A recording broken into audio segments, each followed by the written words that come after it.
रत्नागिरीत भाजपची मोठी केळी। नमस्कार, मी अर्पिता नाईक आणि आपण पाहताय कोकण विजन। किरण सामंत आणि उदय सामंत यांच्या भावकीतल्या भांडणाला विधानसभा निवडणुकीच्या तोंडावर पुन्हा फोडणी मिळेल असे संकेत मिळत आहेत। रत्नागिरी सिंधुदुर्ग लोकसभा जिंकल्यानंतर या लोकसभा मतदारसंघातील 6 पैकी किमान 4 विधानसभा मतदारसंघावर भाजपची दावेदारी असेल। 4 विधानसभा मिळवण्यासाठी भाजप आधी थेट उदय सामंतांची राजकीय कोंडी करेल आणि 4 विधानसभा आपल्या पारड्यात पाडून घेईल असे संकेत मिळत आहेत।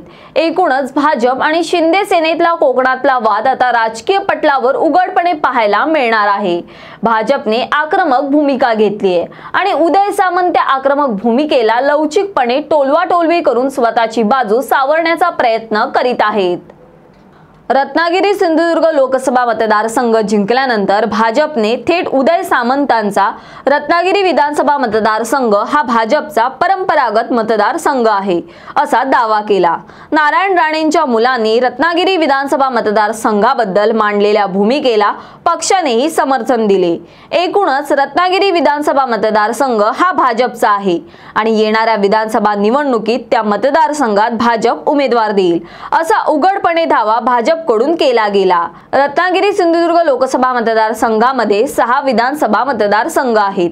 यापैकी सावंतवाडी, कुडाळ आणि कणकवली या 3 विधानसभा मतदारसंघांमध्ये राणेंनी चांगलं लीड घेतलं आहे। या 3ही विधानसभा मतदारसंघांमध्ये भाजपच उमेदवार देईल हे चित्र स्पष्ट आहे।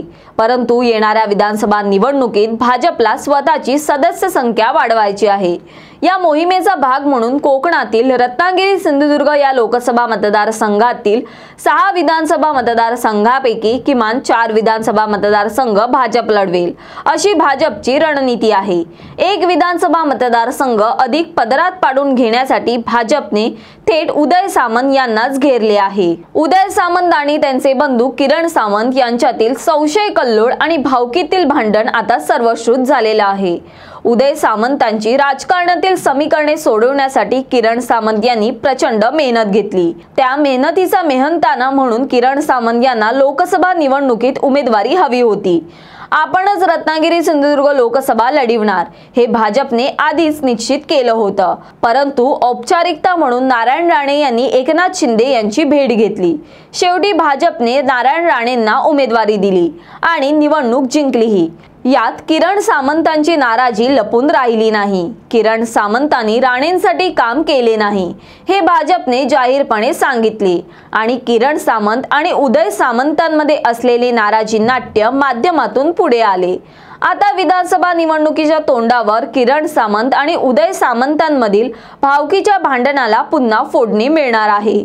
उदय सामंत रत्नागिरी आणि राजापूर या 2 विधानसभा मतदारसंघावर दावा करतील हे चित्र स्पष्ट आहे।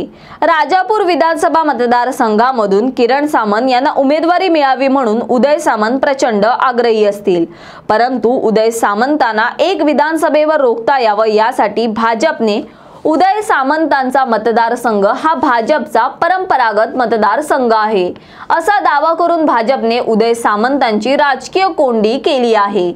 रत्नागिरी, सिंधुदुर्ग आणि पालघर हे 2 लोकसभा मतदारसंघ भाजपने कसे जिंकले यावर राजकीय तज्ञ आता चर्चा करीत आहेत आणि त्या चर्चेची दिशा वाढवण बंदर आणि रिफायनरी प्रकल्पाच्या दिशेने जात आहे।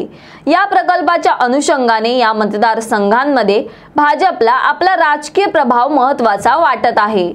राजापूर विधानसभा मतदारसंघ पालघर जिल्ह्याच्या धर्तीवर भाजपला जिंकायचा आहे।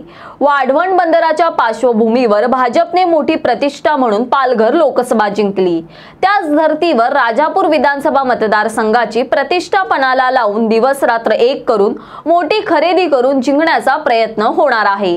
राजापूर विधानसभा मतदारसंघासाठी भाजपने रत्नागिरी विधानसभा मतदारसंघावर दावा केला आहे।